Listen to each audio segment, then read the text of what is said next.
आज चाहिँ म यो छुर्पी फ्याक्ट्रीमा आइपुगेको छु यहाँ इलामको। र यो छुर्पी चाहिँ बाहिर अमेरिकातिर पठाउनु हुने रहेछ। र यो छुर्पी चाहिँ कुकुरले खाने भन्नुभएको छ। र यहाँ चाहिँ फ्याट पुरै निकालेको छुर्पी चाहिँ बनाउनु हुने रहेछ।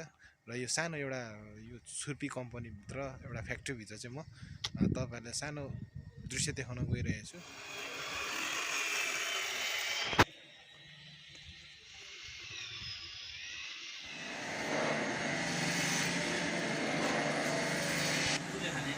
इलामको छुर्पी,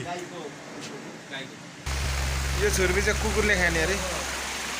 यो चाहिँ पुरै फ्याट काटेर बनाएको भन्ने कुरोहरू दाजुले भन्दै हुनुहुन्छ। यो भाँडामा अनि यो भाँडामा चाहिँ तपाईँको 90 डिग्री तताउँछौँ, उमाल्छौँ, हावामा 90 डिग्री पुऱ्याउँछौँ, उम्लिन लागेको हुन्छ। अनि यसमा 90 डिग्री पुगिसके पछाडि फेरि यसमा रिटर्न राख्छौँ र हामी यसमा फटाउँछौँ कि अनि यहाँ फटाइसकेपछि अब एउटा निकाल्ने जग्गा हाम्रो बादाम लगाएर धुने हो त्यसलाई फेरि धुनुपर्छ।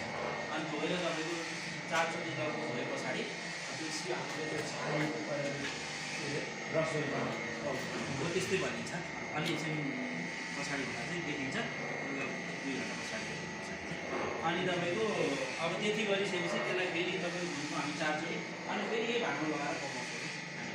त्यसलाई पकाउनु पऱ्यो फेरि धोएर तपाईँ दाजुले चाहिँ छुर्पी बनाउने तरिकाहरू भन्दै हुनुहुन्छ। यहाँ चाहिँ घिउ निकाल्नलाई चाहिँ तयारी गर्दै गरेको अवस्था।